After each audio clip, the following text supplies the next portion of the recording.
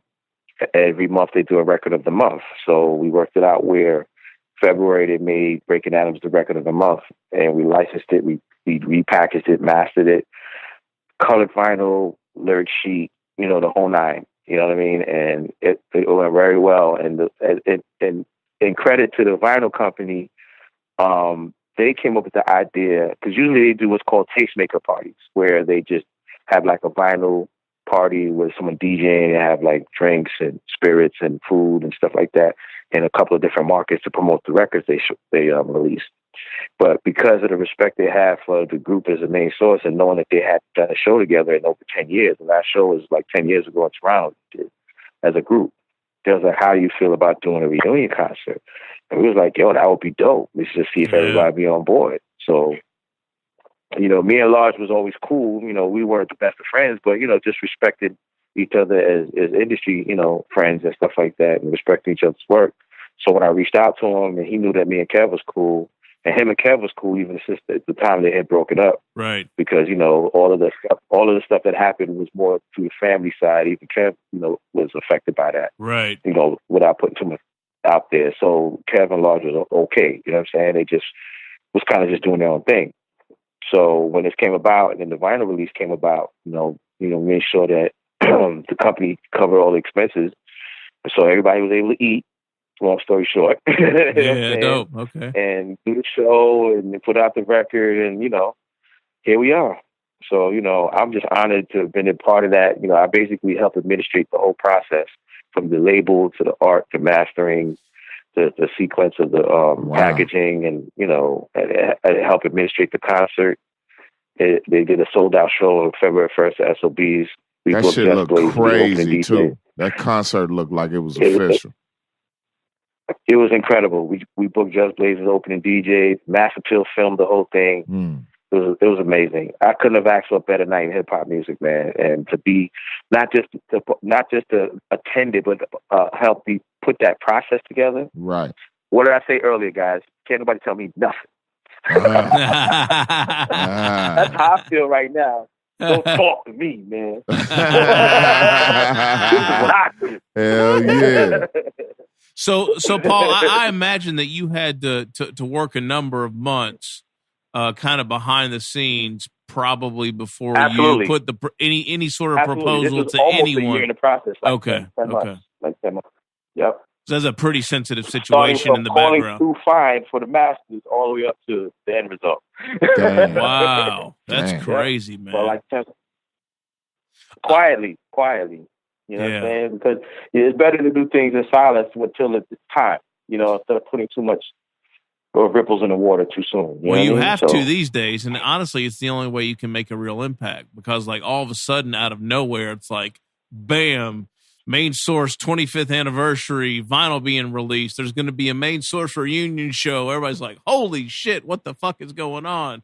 There's a special 45 in it. I mean, it's like, oh God. I wonder how many subscribers they got from that record alone.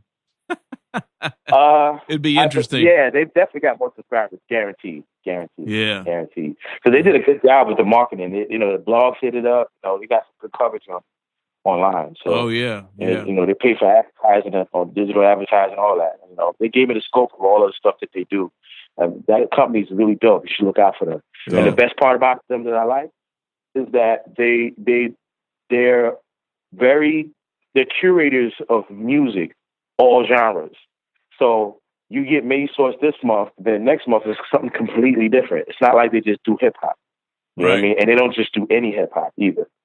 You know what I mean? So no, I think it was they're real tastemakers. I like that. Yeah, I think it was in the Juan Ep interview that you were on where someone mentioned that they weren't necessarily fans when it originally came out. Like they kind of discovered the record on their own, or it's true. It's true. Okay. 6 months before we spoke. Well, yeah, like they said, about like 6 months ago. So the period of time me and Kev was doing what we were doing until we got to that point. My battery's warning me because I'm on my cell phone. Hold on, let me plug it up. Okay. What you call it? I think up until when we actually put it out, they said they discovered it like maybe 6 months prior. Wow, just 6. Oh, and they loved it. That's crazy. That's dope, man. I love hearing stories about because they're younger. The people that operate the company and all that, they're younger. You know. Yeah. But that's dope, though. You know Hell yeah, absolutely. Because they respected it.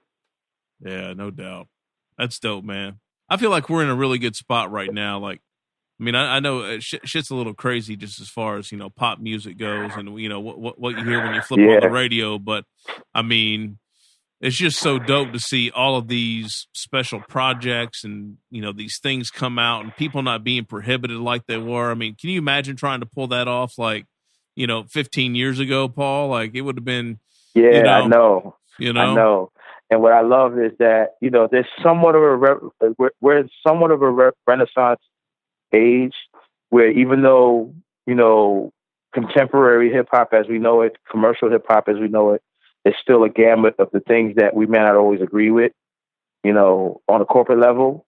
But there's people who are feeling like, we're going to start changing the climate of the industry as tastemakers. And these are the things that are happening. These are the movements that are happening. Things like this, things like Tribe coming back out.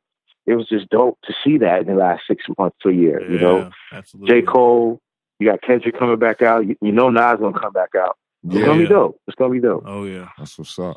So speaking of, can you speak on anything you might have some placements on production-wise, Paul, or do you not want to jinx it?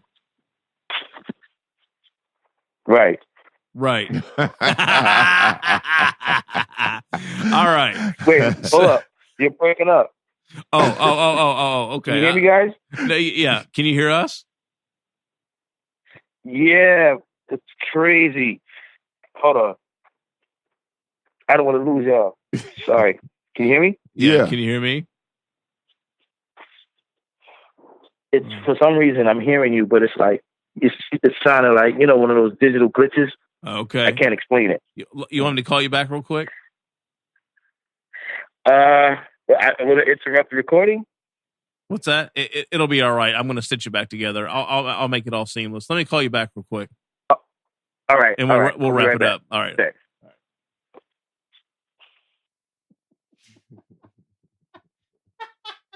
That's funny. I thought he was just, like. Son. Yeah, right. Yeah.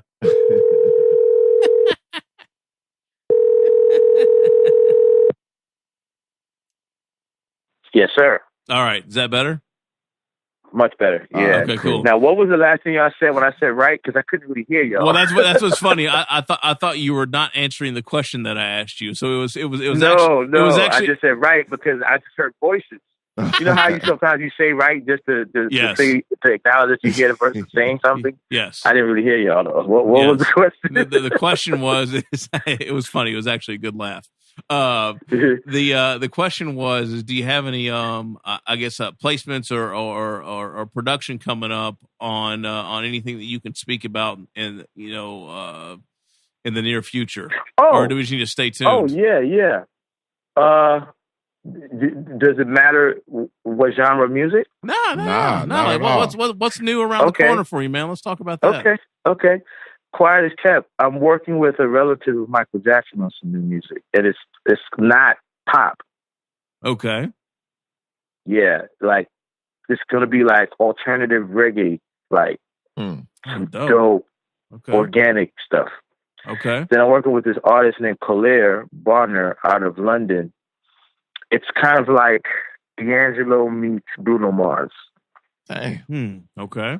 All live instruments, horns, guitars, organs, bass, strings, like songwriting, a little reminiscent of Lauren's solo album, but no rapping, singing, but Gotcha. soulful, full instrumentation type stuff. And then he's shooting a short film in April. He'll be coming into New York for that. We're actually casting that. So it's going to be dope. Okay. And then Drift, the artist Drift out East Orange. Right. It's probably the only hip hop project I won't say only hip hop. That's not fair. Because you still got AZ, Do or Die 2. That's in the wind. I have no idea. Okay. Hopefully Nas, because we've been in communication, and right. I hope I'm not putting this too forward thinking into the wind, but a possible Main Source album. Oh. Y'all hearing that first? That could be very interesting. It's looking good. It's looking good. That could be very interesting. As a fan, I would look forward to that. Like absolutely, no other. Yeah, you know what I'm saying. But the energy is great. They're going to be doing a lot of touring this year, just off the strength. So that Bad Blood is behind them then. Yeah, they're going to be doing Europe. If you're going to be in New York, we're doing in Queens, doing the summer stage in Queens, June 11th in Flushing. So look out for that. If y'all gonna be in New York, come through. Oh shit. I think they're doing Unity Festival in Canada in July. I want to get them to do what about A3C? A3C. Yeah, A3C Atlanta. There you go. Yeah. Need to do that. Yeah. We got. I want to try to get them A3C because I know y'all enjoy this. So. Oh yeah. I'll definitely keep y'all in the loop. Y'all ain't gonna miss nothing if they in the city. You know what I mean? No doubt. And then they're doing Europe for like 22 dates starting in the late summer. So it's a blessing, man. God is good, man. Absolutely. Well, man, Paul, we've taken absolutely enough of your time. I'm looking at the clock right now, and this thing's about to hit 2 hours. Yeah, so we're coming up on 2 of them things. Yeah, I really appreciate your time, man. This was really fun. I hope you had a good time. I appreciate the insight. Yeah, me too. I did, man, and I got to air out some things I never did my entire career. So thank you. Oh, good. We appreciate it when folks are candid and when they're comfortable doing so. Yeah. So. Yeah, absolutely. And sorry the phone cut off. Hopefully you can piece it all together. Oh yeah, no, we'll fix it. You won't even be able to tell. Yeah, it'll be good. So what I'll say is, in closing, thank you both. Keep in touch. If there's anything you guys need from me, it's done. If you need product, I know. Did you guys didn't get the vinyl, right? The vinyl for the Main Source vinyl. Yeah. I did not place an order for that. No. Okay. All right. Let me see if I can arrange to get some. Send me a shipping address, and I'll see what I can do for you guys. Because I know they you got it. They already did their tastemaker list, but if I can, I may have to do some buybacks. Depending on how many you got. Because it's a subscribership, it's not like retail. Yeah, right. You know what I mean. So they press up according to what their demand, and then that's it. It's very exclusive. So I'll float you the dough. I'll float you the dough for it. Whatever. Well, we'll figure that out. Don't worry about that. Yeah, no problem. No problem. Beautiful. And then, again, March 17th, dropping 2 singles with Drift. One's called Play With Me. The other one's called The Bag. Videos will be dropped on Vivo. Then hopefully we get them on the networks, within a couple of months after some numbers on streaming. Right. Claire Barner. And I guess I let the cat out of the bag. So the artist's name is Keith Jackson that I'm referring to. Okay. That is a first cousin of the late great MJ, but it's an alternative style artist. Really dope. Really dope. Right. I'm looking forward to seeing the results of that. Hell yeah. Y'all hear about that first because I've never discussed this. This is like literally in the works as of within these 2 months. Exclusive. All right. Happen. All right. Beautiful. Yeah. So Paul, what about it's going to be a very collaborative type of production. Like he plays guitar, he writes. It's going to be dope. Dope. What about social media, Instagram? Where can they go buy something that all that good stuff? Yes. For those who still want to get a copy of the Vinyl Me Please release of Main Source Breaking Atoms 25th anniversary project, you can go to vinylmeplease.com. You have to become a subscriber, because it's the record of the month. It was the record of the month for February. We're in March now, but I'm sure if they have stock available, they'll honor anybody who wants that. And then follow me online, babypaulmusic.com. That's BABYPAULMUSIC.com. Twitter and Instagram at BPZY. That's BPZY. And that's pretty much it, man. Thank you guys, and appreciate the support. We got you. All right. Paul, thank you, man. We really appreciate it, man. Have a good week. Stay up. Keep working, man. You too. We appreciate you. Yes, sir. Blessings, my brothers. And definitely send me that link once you drop it. I look for it. I'm going to share it. Absolutely. You got it. We'll be in touch. All right, for All sure, right. brother. Thank you, Peace. my man. All right. All right, Meeks. Well.